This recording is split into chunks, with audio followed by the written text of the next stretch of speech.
लालची किसान। एक बहुत ही सुंदर और शांत गांव था। हर तरफ हरियाली, पक्षियों की चहचहाहट और मेहनती लोग। उसी गांव में एक किसान रहता था। उसका नाम था नंदू। नंदू का जीवन बहुत साधारण था, लेकिन उसकी मेहनत और ईमानदारी ने उसे गांव में एक अच्छा नाम दिलाया था। उसके घर के पास एक छोटा सा तबेला था, जिसमें 3 सदस्य रहते थे। एक बेल, एक गाय और गाय का एक प्यारा सा बछड़ा। गाय और बेल एक दूसरे से बहुत प्यार करते थे। नंदू का सारा जीवन इन्हीं पर टिका था। बेल बहुत मेहनती था।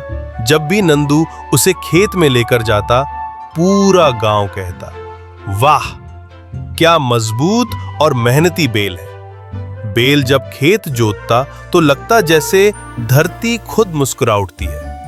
उसके पांवों के निशान पड़ते ही खेतों में हरियाली लहराने लगती। और गाय रोज भरपूर दूध देती थी, जिससे नंदू दूध बेचकर अच्छी कमाई कर लेता था। इसलिए नंदू अपनी गाय का खूब ख्याल रखता। सच कहे तो गाय और बेल दोनों ही नंदू के लिए किसी धन से कम न थे। एक शाम तबेले में गाय, आप दिन भर खेत में मेहनत करते हो, हमारी मेहनत ही हमारे मालिक की तरक्की है। बेल, और तुम्हारे दूध ने भी उसकी किस्मत बदल दी है। हम सब साथ हैं। और यूं वक्त बीतता गया। नंदू की कमाई बढ़ने लगी, पर धीरे धीरे उसके दिल में घमंड और लालच जगह बनाने लगे। एक दिन सुबह नंदू बेल को खेत में ले गया।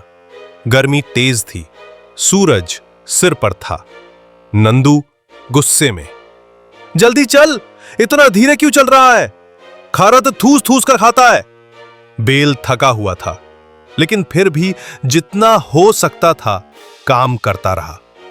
धूप में पसीने से तर, पर आवाज नहीं निकाली। आज पूरा खेत जोतना है, रुकना मत। बेल लाचार था।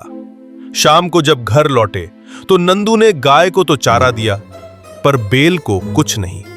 बेल उदास बैठा रहा। गाय आंसुओं से, लीजिए आप मेरे हिस्से से खा लीजिए। अगली सुबह नंदू ने पुराने कपड़े बदले, कुछ पैसे निकाले और चुपचाप बेल को लेकर गांव से बाहर निकल गए। बेल पीछे मुड़ मुड़ कर गाय और बछड़े को देखता रहा, पर नंदू ने एक बार भी नहीं रुका। नंदू ने बेल को बेच दिया और उन पैसों से एक नया ट्रैक्टर खरीद लाया। घर आकर गर्व से बोला, नंदू, अब हमें बेल की जरूरत नहीं, ट्रैक्टर है अब हमारे पास। गाय उदास हो गई। उसे अपने साथी की बहुत याद आने लगी। बछड़ा भी मायूस हो गया। नंदू अब ट्रैक्टर से खेत जोतने लगा। शुरुआत में सब ठीक चला, लेकिन कुछ ही समय बाद खेतों में पहले जैसी हरियाली नहीं रही। जमीन सख्त होती गई, फसलें कमजोर पड़ने लगी। उधर गाय भी धीरे धीरे दूध देना बंद करने लगी। वो अकेली हो गई थी। नंदू की आमदनी गिरने लगी। ट्रैक्टर में डीजल भरवाने के भी पैसे नहीं बचे। अब नंदू पैदल खेत जाता, थका हारा लौटता। जब तक बेल हमारे पास था, हम खुश थे। उसके कदम पड़ते ही खेत में हरियाली छा जाती थी। गाय भी खुश थी। अभी भी वक्त है नंदू, जाओ उसे वापस ले आओ।